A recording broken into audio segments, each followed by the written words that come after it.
Hello and welcome to the first episode of What Happened.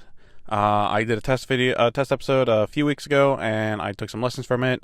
Trying to upgrade the mic. Hopefully, this one is a bit better. And I'm going to try and start this to be a weekly thing.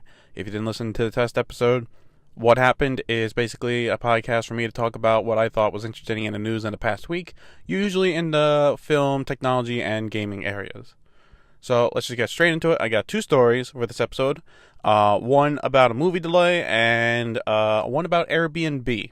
The first story is in the movies, and Fox has pushed back the release of the next X-Men movie, Dark Phoenix, and has now also pushed back the X-Men horror spin-off movie, The New Mutants.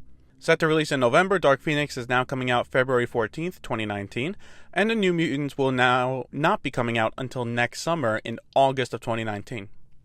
I find this deal to be really surprising considering the Fox/Disney deal and the issues the New Mutants has faced already. First, for Dark Phoenix, the current rumors are that the movie is undergoing reshoots for the film, specifically for the final act of the film.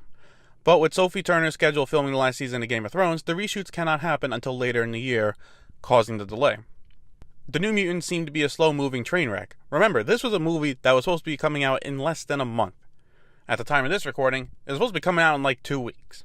We got a trailer for the movie last fall and a teaser poster as well, and it wasn't until around 2 months ago that it was pushed to next February due to adding a new character to a movie and filming, obviously, more reshoots. Now it's being delayed until next August. So from the initial release date of April of 2018, it is now being delayed over a year until August 2019. If the Fox-Disney deal does happen, and happens before the end of the year, that does create a question of what happens to these movies.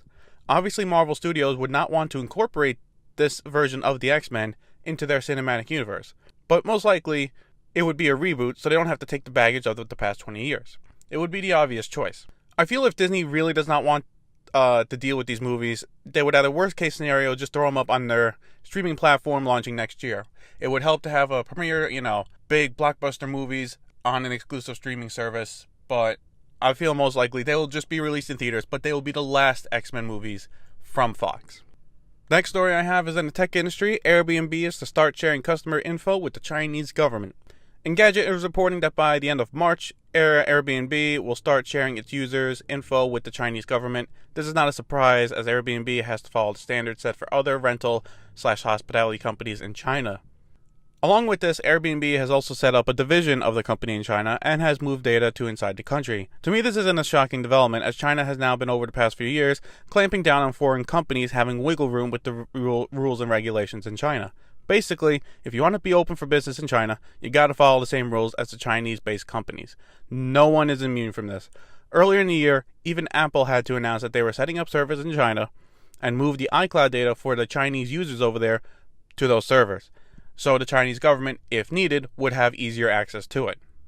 Moving data over to mainland China is a big one for companies and the government, as it allows easier access for the government to see what its citizens are doing. From my personal experience, I went to China over a winter break with my girlfriend, and to get in, I had to get a visa. For my application, I had to list where I'm staying, who I'm staying with, and a lot of detailed information. So I wasn't shocked when I saw this piece of news this week, as obviously, if you're going to China and you're going to stay at an Airbnb, the government's going to want to know about it. And if you don't put it on the visa and you still get approved, well, they'll be able to get the information from Airbnb, considering you booked it through them. But it did get me back to thinking, when is Google finally bite the bullet and go back into China? Because remember, it's been about almost 10 years now where new regulations came in, China wanted the data, Google said no, Google left. And here and there, there's been like adding Google Play this, Google Play that, like small things of Google into China. When are they going to finally bite the bullet and just be like, here, have part of the data, here you go, let's be a big company in China? Because right now, they are not a big company in China. The closest thing they have to it is the Android phones that run the software, but that's it. Gmail's not a thing there. Google's not a thing there. It's Baidu's the search engine, and they have a bunch of other phone companies. Google likes to talk big on privacy, but China will very soon be a market that is just simply too big to ignore. It's a country with over 1 billion people. And once they get developed enough to where that economy is bigger than America and Europe combined, you can't just ignore it. You're going to have to play ball with them at some point. So that's about it for this episode of What Happened. If you got this far, thank you for listening. what I'm planning to do is, again, about on average about an episode a week. I'm already starting working on the stories I'm going to pick for the next episode, and that's about it. Thank you for listening.